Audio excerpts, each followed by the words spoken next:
Welcome home, Raiders. Tonight, we actually have some catching up to do. So let's get started as Convert to Raid presents BattleNet Sports.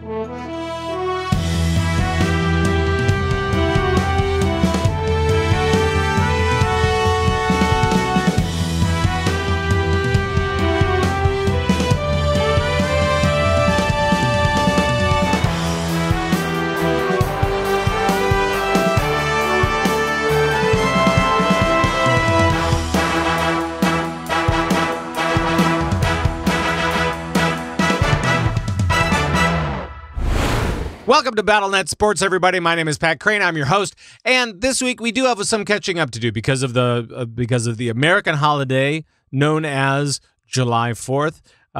We took last week off, but we're back now, and we've got Hearthstone to catch up on. We're in Phase 2 of HGC, so that's kind of amazing, and also Overwatch League. Overwatch League is back.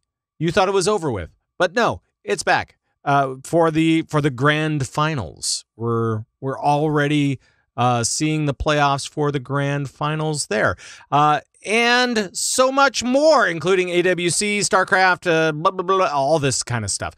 Overwatch World Cup as well. So let's get to it. Now is the time on the show when we talk about HCT. We're talking Hearthstone with Jocelyn Moffitt. Hello, Joce. Hello, hello. And of course, you know Jocelyn from her many different podcasts and streams that she does. Please join her wherever she goes. She's amazing. It sounds a little bit stalkery.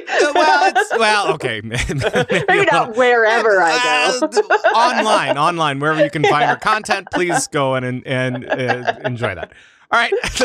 It's been a little bit since we talked last, and actually there was a big thing that we totally missed completely on this show, and that was the wrap-up from the HCT Summer Championship, which was a couple of weeks ago now. It was, yeah. So we did kind of a preview, but then we missed the results. Right. So I was totally wrong with who was going to win. So I didn't even have Bunnerhopper making it out of groups. So that was kind of a big surprise for me anyways. But he had a obviously very successful run, and Europe in general had a very successful showing. We had Bunnyhopper, A8, and Viper all securing their spots in the World Championships, with fan favorite Killin' All Day being the fourth to be going through. So now wasn't Killin' All Day, didn't he have some interesting deck choices and stuff like that, some interesting counters and stuff like that with his different decks that he brought? He did. So Killin' All Day was one of the two aggro lineups that were actually present. So he was a bit of a head of the curve here with his Odd Paladin and even Shaman decks. So he also had that Token Druid deck, which is kind of mid-rangey, kind of combo-y, but yeah, definitely a more aggressive variant than a lot of the other people who were in the competition. We had a lot of combo decks, which do not fare well against aggressive decks. So, but surprisingly, Bunnyhopper was actually one of the ones that brought all the combo decks. So it was a bit of a surprising tournament for sure. I think in terms of statistics and matchups, it was not the way I thought it was going to come out. But they actually had an interview, I believe it was with Viper, that they aired during the actual tournament. And he had a very interesting point that I think sometimes some of us analysts forget, is that, you know, as much as we might be looking at matchups and all the data that's available to us, which is from sites like HS Replay, that stuff is all very much, it's ladder dependent. It incorporates many different ranks, and ladder is just a different situation than tournaments. So when you're looking at the, like, basically best 16 players in the world in these championships, a deck in their hands is going to potentially perform differently and sometimes slightly skew matchups in ways that don't happen on ladder. So it was a very interesting point and something that I obviously didn't take into consideration. But yeah, so we had Bunnyhopper, who actually won the event. And yeah, it was a lot of very long, slow, methodical matches, right, which I think was to be expected because of all the combo, which basically like tries to draw most of their deck to find their win condition. And then also there were a lot of control decks as well. So it was very, very slow. Yeah, and we talked about that beforehand. We were like, we were prepared for it, yes, at least. So Yeah. So another little thing that we weren't able to preview at all was HCT Italy, which happened this last weekend. But let's review it now and check that out. What happened? What was the action in Italy? Well, in HCT Italy, we saw Hunter Ace just putting on an absolute clinic. He is tearing up the Hearthstone scene right now. Not only did he win HCT Seoul last month, he has 75 points so far this season. He obviously he won HCT Italy, and he's already qualified for Tokyo, which happens at the end of July. Wow. So yeah, he is dominating right now. So this win was also really big for his team because Team Nordavind that he's a part of is now third in the team standing. So Fade to Karma and Tempo Storm are rounding out that top three. And the more that Hunter Ace continues to rack up the points, the more they're going to move up those team standings. So yeah, he had an awesome weekend at HCT Italy. HCT Italy was also kind of the debut of a new deck lineup strategy. Okay. So I believe it was Sottle who actually coined this phrase, but basically it's being called the 2-2 strategy. So in Conquest, often what people do is they try to target one specific deck with the idea that since you have to win with all your decks, if you bring a lineup that say I'm targeting Taunt Druid, my idea is I don't care if I lose against your other two decks because my three decks are then going to beat your Taunt Druid, so I will win the series 3-2. So instead of bringing a targeted deck strategy, instead what Hunter Ace has done, and there were actually quite a few, I believe there was something like 22 of the top 32 had this sort of a lineup strategy, but basically it was an odd rogue and an odd pally, so two decks that follow a very aggressive strategy, okay, and then Malagos Druid, and then there's kind of like this swing slot, so then you're going for more of like a late game control combo type style. So basically your lineup, even with a ban, has two different strategies and so cannot be targeted the way that you can be targeted if you have like one specific strategy. So It's a little bit more flexible and has been very, very successful. So how does that play out in the tournament scene as far as like, I don't know, the length of the overall matches? I mean, obviously it's probably a little bit faster than what we saw for the summer championships, right? It was. The entire meta around this whole 2-2 strategy is a lot faster and a lot more aggressive than we've seen in the Witchwood meta so far, which is great for a viewer. It makes for some shorter matchups, some shorter games. And the other thing is we actually had all the classes make it to the top 16 in HCT Italy. So there was a lot more variety when it came to matches to actually watch. There was still Druid all over the place.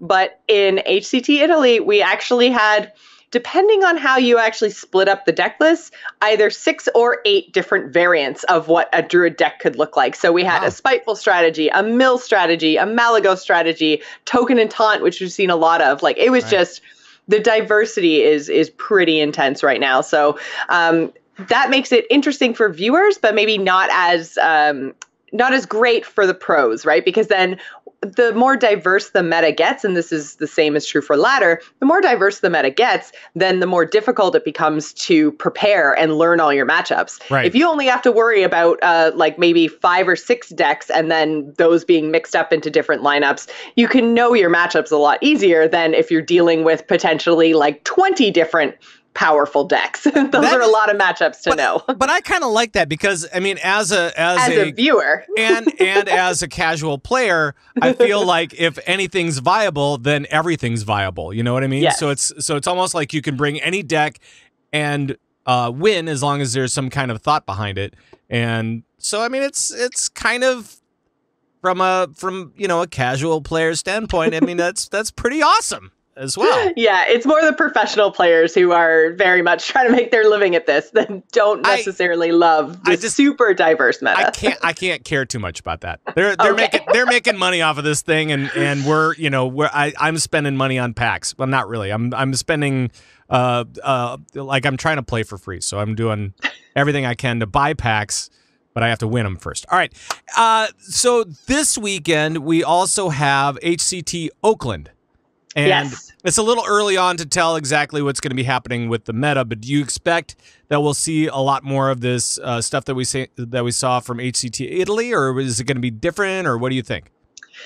Well, it kind of depends because HCT Italy was kind of the debut of this 2-2 strategy. So if more people see what's going on and kind of go all in on this 2-2 strategy, then we could see this 2-2 strategy as well as a counter for it. And it kind of depends on how far ahead of the meta you try to read, because sometimes we've seen people try to like counter the counter of the counter, and it doesn't really work out all that well. So I think what we're going to see is people bringing the 2-2 strategy that I've already talked about, and then counters for that. So I expect, because we haven't seen a whole lot of warrior in the Witchwood meta in general, we did have Maverick win with a warrior deck and another person win with a warrior deck who I am totally blanking on right now, but it was a couple of HCT tour stops ago. Apologies. But outside of those two, warriors haven't had that much of a representation. And the representation that we have seen has been more towards the taunt warrior variant, which I do think is still viable against aggressive decks. Obviously, you just put up a wall that they can't get through. Sure. But I do think that there is a potential argument for either a taunt or a control, like an odd control, where you can have the tank up ability right from the very start of the game. I think that there's an argument that that deck could be, or those decks could be, a counter to a very aggressive strategy from odd rogues and odd paladins. And then I also think that Zulok, which has just been tearing up the ladder lately, I think Zulok is also a really good direction to go to counter this 2-2 strategy. So I think we're going to see lineups that are incorporating those two decks, or, you know, a warrior variant and a Zulok, in order to counter this odd rogue, odd pally, Mally Druid lineup that we're seeing from Hunter Ace. And Hunter Ace is also going to be at HCT Oakland, so it'll be interesting to see how his lineup changes week over week. So it's the counter to the counter to the counter, otherwise known as Hearth-ception. Exactly, because you've kind of got this 2-2 strategy countering all of the greedy combo decks, and then you've got another counter to the counter. I think that's as far as we're going to go. I think my brain just broke. So another thing that you kind of mentioned in preparation for this little segment here was that for HCT Oakland, it seems like we have a lot of empty slots we still have people that can register or whatever, right? As of this afternoon, registration was still open, and they had 174 players who were actually signed up out of 256 slots. So low registration. I'm not quite sure why, but we do have a lot of big name players. Like I mentioned, Hunter Ace is going to be there, but basically anyone who is involved in any of the teams that are competing for the kind of team prize at the end of the season, all of the big teams are represented at HCT Oakland, as I expect they will be all the way through all of the HCT tour stop events. Sure. But other than that, there seems to be quite a drop off in registration. So if you are in the Oakland area, then you can go play in HCT this weekend. I will actually be in the Oakland area. Maybe I should sign up. No, why not? What do you have to lose? I don't think so. Just other than 2 days of your time. Right. And some gas money, I'm guessing. All right. Yeah. Now, as far as it goes, there was a new thing for Hearthstone that was kind of mentioned a little bit earlier in the week, and that is the Boomsday. What is it? The Boomsday Project? The Boomsday Massacre? The Boomsday Project is the new Hearthstone expansion that was announced this week and will be going live on August 7th. So this is really interesting. There were a couple of new mechanics announced. We had a few minions that were teased, and the big news as far as Battle.net Sports go is the fact that HCT Germany is happening 4 days after Boomsday goes live. And the reason why this is really interesting is because the expansion goes live on a Tuesday, the tournament starts on a Saturday. Generally, deck submissions are a couple of days before the tournament, so the players might only have the cards in their hands for 1 to 2 days before they have to submit decks for HCT Germany. So I expect HCT Germany to be a very interesting tournament to watch. It's going to be all over the map. That should be pretty cool, because I'm guessing that they'll have some stuff from old meta just to make sure that they have something solid that they've played a bunch that they kind of understand, and then like maybe one or two decks with the, involving the new meta. And like the mechanics are weird too for this new stuff because they have the magnetic effect and then also the legendary spells and like all this other stuff coming for Boomsday, which sounds incredible. And the video was hilarious. So, yeah. so I'm guessing that there will be many explosions for the new meta coming in August. It'll be interesting. So. Yeah, it's going to be really interesting to see. The new mechanics are really, really interesting. I like the idea of something being either a minion or a like a buff spell. Or a buff, yeah. Yeah, so that kind of flexibility we've only really seen from druids in the past with their choose one cards. Mm-hmm. So now this seems to be a way for more people, if you're using mechs, to kind of take advantage of some of that flexibility. The Omega minions are another kind of flexible card that gives you the option of playing it early in the game or late in the game and having two different outcomes. So I like the idea of flexibility in like having one single card in your deck that could potentially do two things. Because with the Hearthstone, we don't have mana, right? Our mana comes automatically as opposed to a game like Magic. So our deck is therefore much, much smaller. So when you only have 30 cards, the amount of flexibility in your Hearthstone deck is going to be less. And so the more each individual card can potentially do, the more value you can get from that deck slot, the better and the more interesting the decisions. So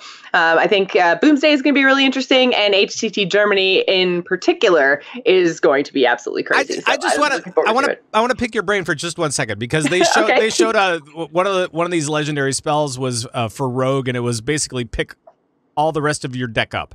Draw the rest of your deck. Draw the rest of your deck. And here you go. What do you think of that strategy as far as from like a ladder perspective? How much use do you think you would really get out of something like that? I mean, it depends on what the rest of the cards are, but I mean, come on. That's just like another nail in the coffin, isn't it? Well, and that was kind of my initial reaction too, as I was like, oh my God, what is this card? This is insane.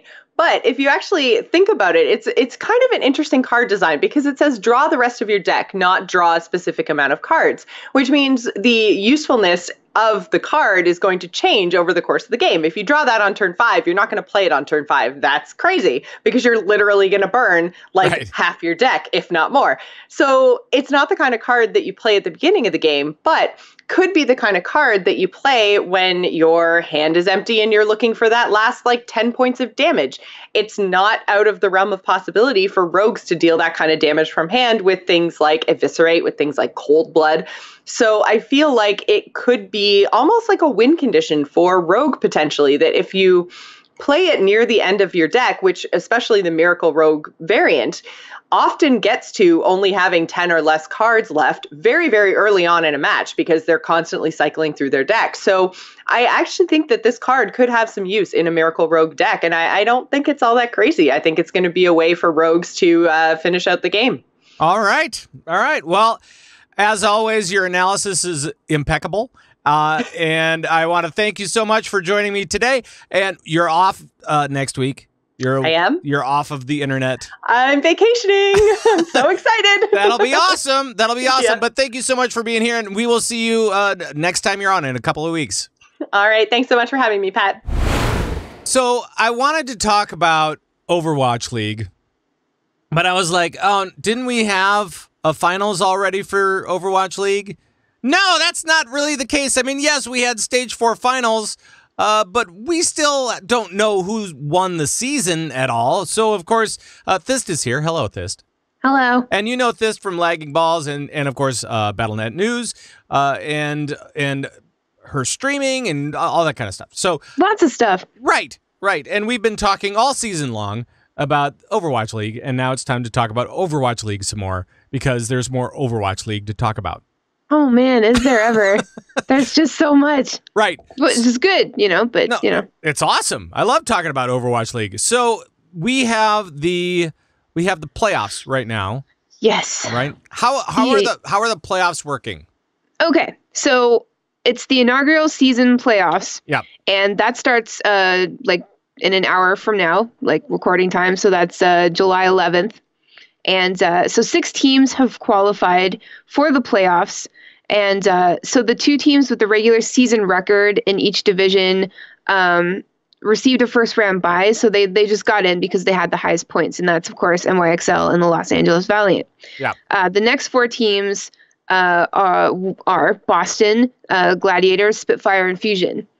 So this is the format, and I keep reading this and I still don't get it, but I'm gonna go slow. Yeah. So the 6 qualifying teams will be assigned seeds based on their regular season records. Yeah. In the quarterfinals, the 6th seed will play the 3rd seed, while the 5th seed will play the 4th seed. Right. It's just because it's kind of like regular bracket rules as far as like if you T-Sport stuff. But the first 2 teams get a bye, so you only have 4 teams, and so you're like, okay, well. Right. So in the semifinals, the lowest seeded quarterfinal winner will face the 1st seed, and the highest seeded quarterfinals winner will face the 2nd seed. Right. And the winner of those matches will face off in the grand finals in Brooklyn on the 27th.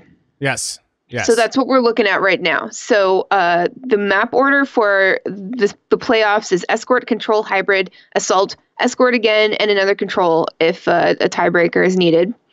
And the maps that we're looking at are for Escort, Dorado and Junkertown, Hybrid, Eichenwald and Kings Row, Assault, Volskaya Industries and Hanamura, Control, Oasis, Lijiang Tower, and Nepal is a tiebreaker.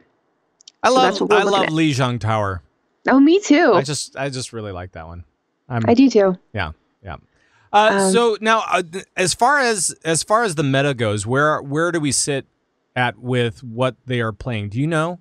Are they playing current stuff, or are they one patch behind, so they don't have all the symmetric changes, and they don't have some nerfs and buffs, and they won't have Hammy the hamster? No, well, nobody does really, but but yeah. So we're still sort of stuck back in time. Okay. They're still playing the Brigitte meta, as far as I know. I don't even think Symmetra is available to play in Overwatch League right now. Like, she's completely a non-option. So that's the thing. Wow. Yeah. Like, you can't play her at all. Weird. Isn't that weird? Yeah. That is but like, weird. she's obsolete now. Like, old Symmetra is, doesn't exist anymore. So yeah. That makes sense. That is true. So that starts today, and it wraps up at the end of the month in Brooklyn, like you were talking about, and you're going to that, right? Mm-hmm. Are you totally stoked or what? I'm so stoked, Pat, and it's sold out today as well. Like, nice. Nobody else is getting in. It's all good. So that's the grand finals, July 27th to the 28th at the Barclays Center in Brooklyn.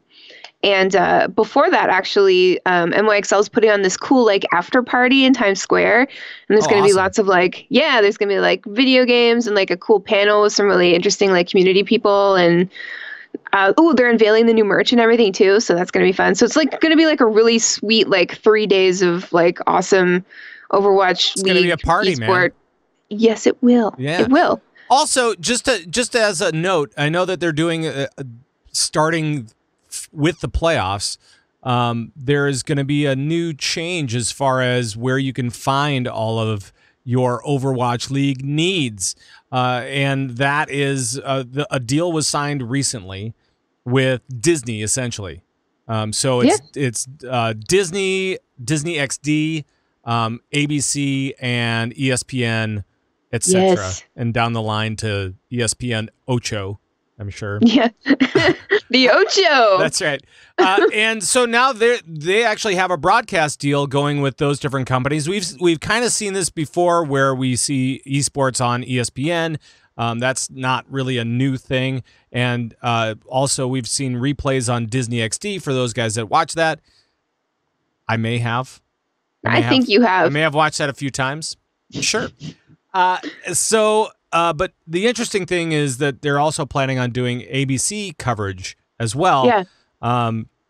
Very, very cool. And even if it's just like highlights and recaps for their big gun of ABC, that's still pretty major. Still amazing. Yeah. Like I mean, obviously, like, Blizz is trying to sort of reach out to more demographics, and like not just like the hardcore esports fans, not just the hardcore Overwatch fans, but like children, and like kids could totally get into this. And this is great because now kids are going to see esports on regular, television, not like Twitch or like weird channels or whatever.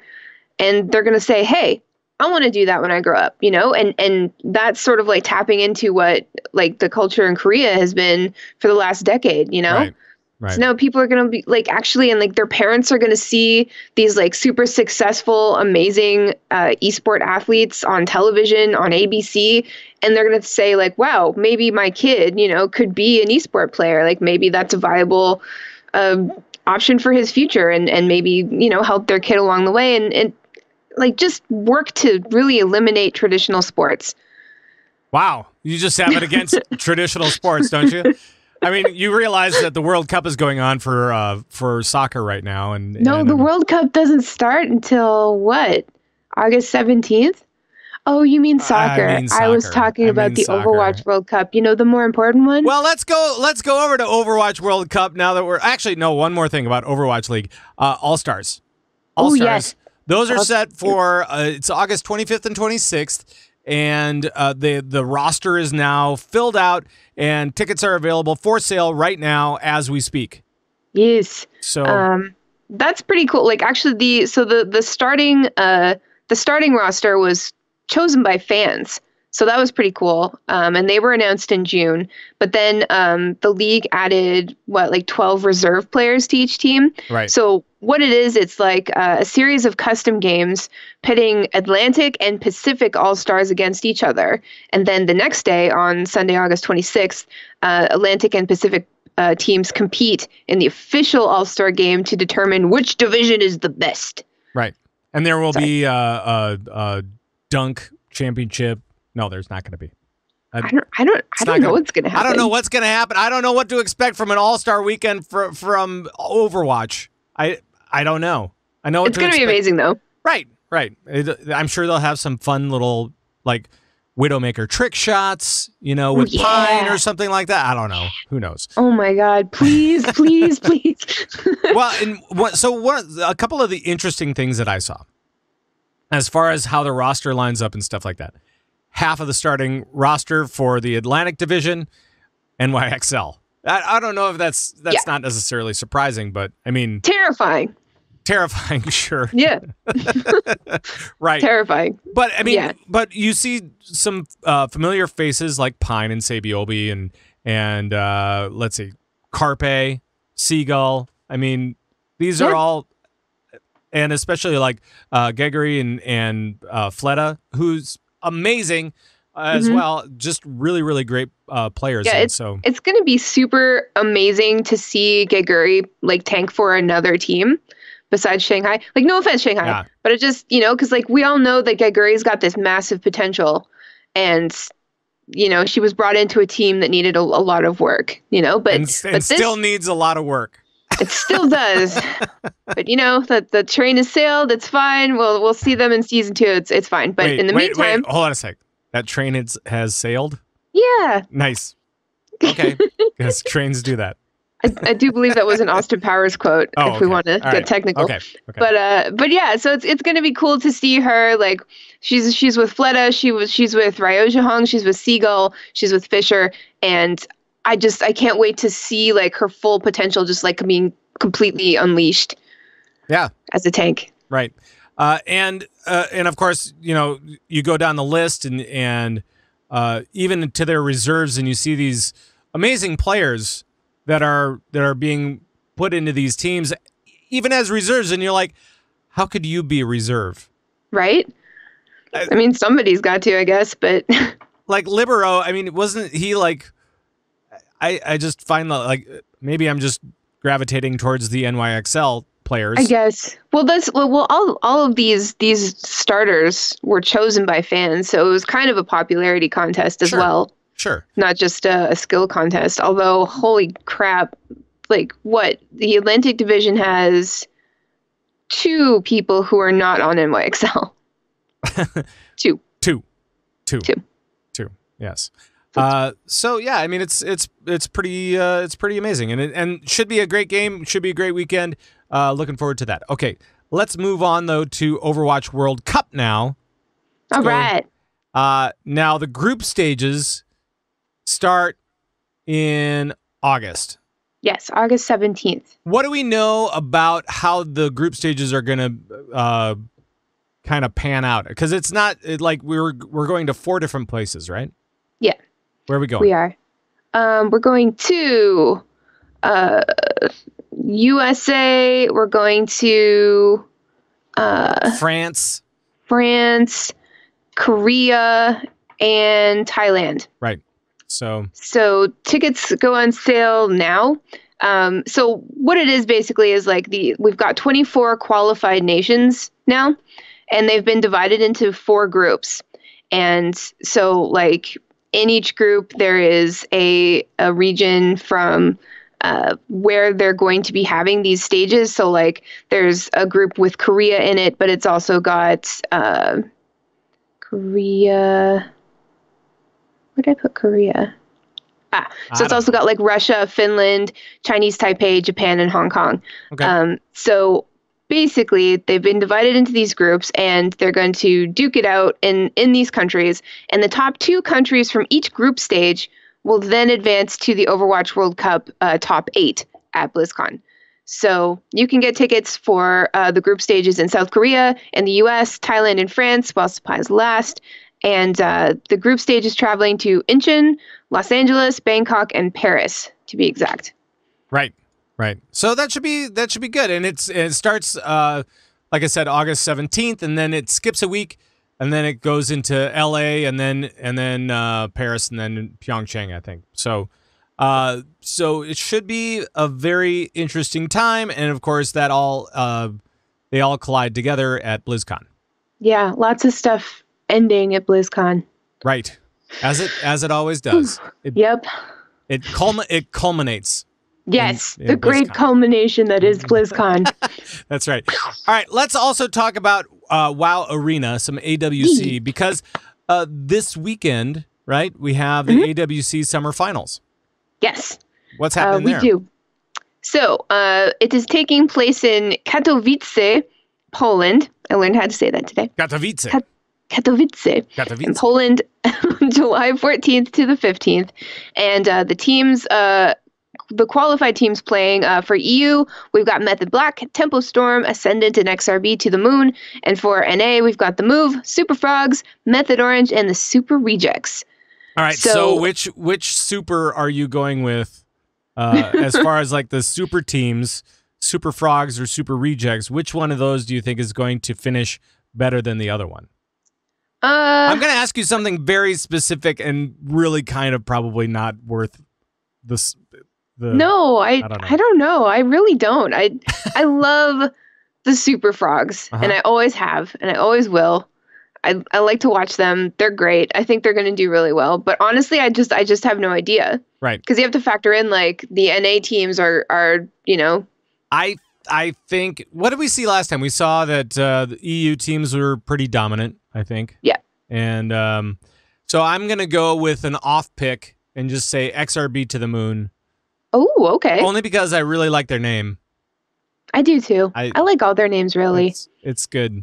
Except for the Method names. Sorry, Method. Well, for the MDI, Method PogChamp was pretty funny, but... Yes, that was pretty funny. But anyway, orange and black, I don't know. I don't know. It's a toss-up. All right. But the teams who earned a spot in the summer finals will be fighting for a share of $100,000, along with the chance to battle on the global stage in the final rounds of the Arena World Championship at the great culmination that is BlizzCon. The great culmination. Yes. That is BlizzCon. Which is very cool as well. So that is anything else as far as the AWC stuff goes? No, but I definitely recommend watching it. It's going to be great. Okay. Something to watch. Yeah, guaranteed. It's going to be awesome. Overwatch League championships. That's this weekend. The AWC Summer Finals, that's this weekend. And yeah. It'll be a good time. All right. Well, thank you, Thyst, so much for joining me today. Oh, you're welcome. It's always a pleasure. Always, every time? Every single time. And I will talk to you next time as well. Let's catch you up to date real quick with WCS. Now, WCS, this is StarCraft 2. This week, This weekend is WCS Valencia. So you'll see all of the top players in Valencia or Valencia, however you pronounce it, this weekend. And, of course, we'll catch you up next week as far as what the action was. GSL, still in the group rounds. But there's a new kid in town named Rainer, and he has been turning in impressive performances even before he could earn points. He's just turned 16, though. Now he's at 0 WCS points. So now he has to win. If he's going to go to BlizzCon this year, he has to win the hard way by winning. And I can't remember where they're at. Oh, dang it. It's either Valencia or there's another one, and it's Tokyo? Now I can't remember. Anyway, but he has to win one of those tournaments. Can he do it? Maybe. We'll just have to see. But he is off to a very, very strong start. So keep your eye on Rainer. Well, it's been a couple of weeks since we've talked to Jules Scott. It seems like forever. Hello, Jules. Hello, we're back. Yes, we are, and we need to talk. We need to catch up on back to the regular season of HGC. Of course, you know Jules from Nerf This, Torrent Think Tank, and right here at BattleNet Sports. So, Jules, we have had 2 weeks of play since our last visit, and going into the third week of Phase 2. So, let's catch up. Let's figure out what's going on. What's been happening in the last couple of weeks? So we need to back up just a little bit because there's been some stuff that happened within, in terms of rosters, because I think this is really important to know. Tempo Storm, who is the #1 team in NA, it was at the midseason brawl. They are now down one of their key players starting actually for week 1. Psalm, who was their amazing DPS player, announced right after the brawl that he was retiring from professional HOTS to become a Fortnite pro. Oh boy. Yeah. Oh boy. He said, I just need to follow my dreams. I need to become a pro Fortnite player. And because he made this announcement after all of the roster swap, that period of time was done, he couldn't, they couldn't go after any current HGC player to replace him. And the only opportunities for a replacement player have to come from a free agent or someone in the open division. So that kind of made things pretty hairy for them because they didn't know who they were going to play with. And it was 3 or 4 days before the regular season started was when he made his announcement.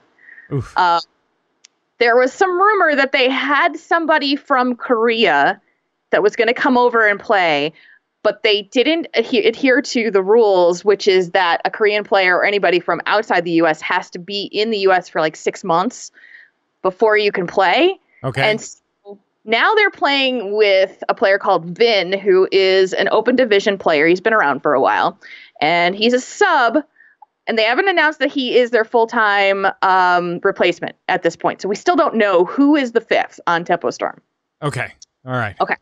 So there's that. Okay. Then we have Gale Force eSports, who I think I've talked about this on the show before. We had a bit of a blow up. Gale Force exited the scene. The team became their own open division, or not open division, their own wholly owned, player owned entity. Right. And then right before the start of the season, they announced that they were picked up by Endemic Esports. So now when I talk about Endemic, it's the roster that was mostly Gale Force eSports. Mostly.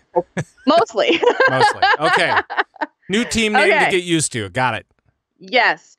And so we, where we currently sit, we have NA is led by Heroes Hearth eSports, which is okay. That's a great thing for me because I'm super excited. And Tempo Storm is right behind them. So it's a situation where you're looking at these teams and saying, okay, we have a team that used to be _1 that is missing one of their key players that they need to now replace. And Heroes Hearth, who has been this up and coming strength in, midseason brawl, they're amazing, came up through the open division. So it's become pretty exciting about who's at the top. I have to say it's been tons of fun to see all this play out after 2 weeks, and each team has played 3 games so far. Right. So we still have a little bit more time to kind of see how it all shakes out. Third place, we have Team Endemic, we have Team Freedom, and Team Octalysis. These are no surprises. The top 5, no surprises. Team Octalysis, that's another name that I'm still trying to get used to. Yes, Team 12.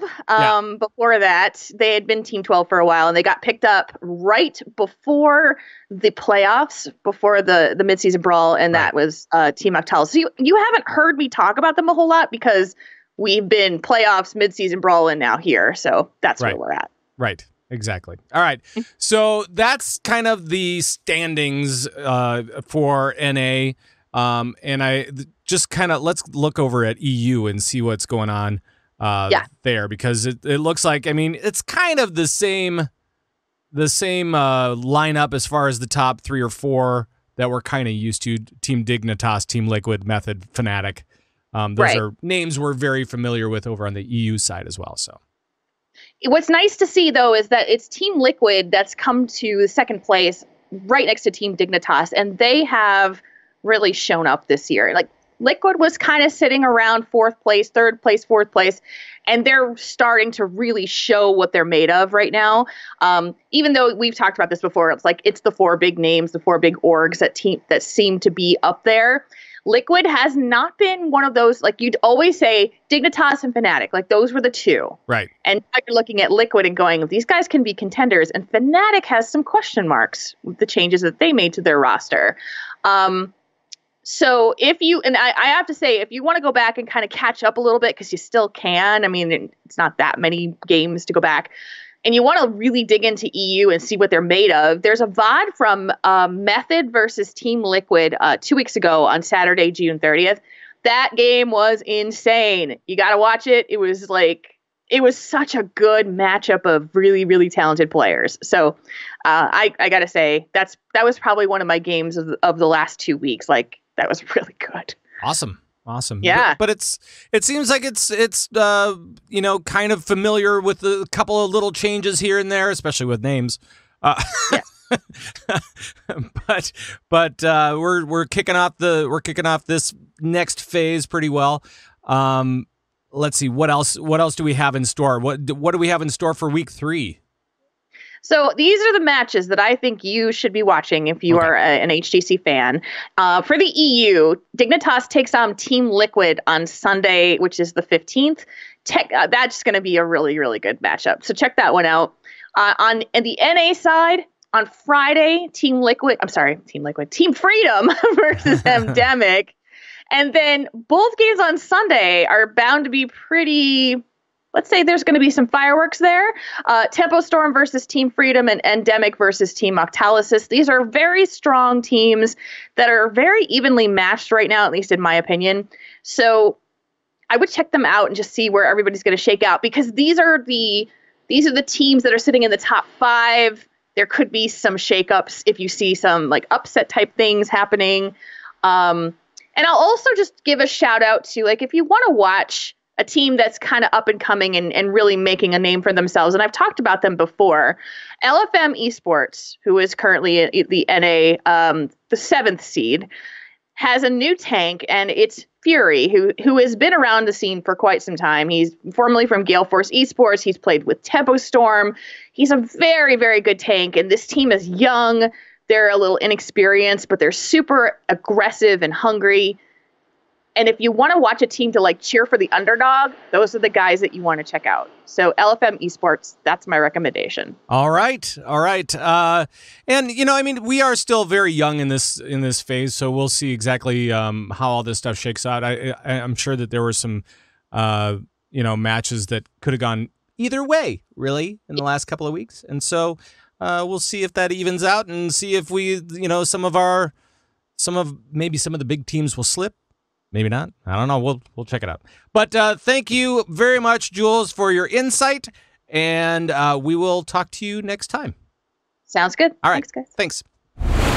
And that is going to do it for this episode of BattleNet Sports. I want to thank our contributors, Joce and Jules and Thyst. Thank you guys so much for dropping by, and your analysis and your insight is appreciated. And I want to thank you guys as well for dropping by and listening to or watching the show. Very much appreciate it from you guys as well. Make sure to tell your friends if you like the show. about us and get them involved with BattleNet Sports. That'd be awesome. I also want to say, if you want to join the Bazubo Guabo Nation, you can do that by heading over to converttorade.com. That's where we have everything. We have our audio, our video, all sorts of downloads, and our guild stuff, and our swag store, and of course the Convert to Raid podcast network, which features shows from not only the regulars on this show, but also the regulars on BattleNet News and so on. So bunch of stuff over at converttorade.com. That's going to do it for the show. For everyone here at Convert to Raid, thank you so much once again, and we'll see you next time. Until then, bye-bye, everybody. Bye-bye.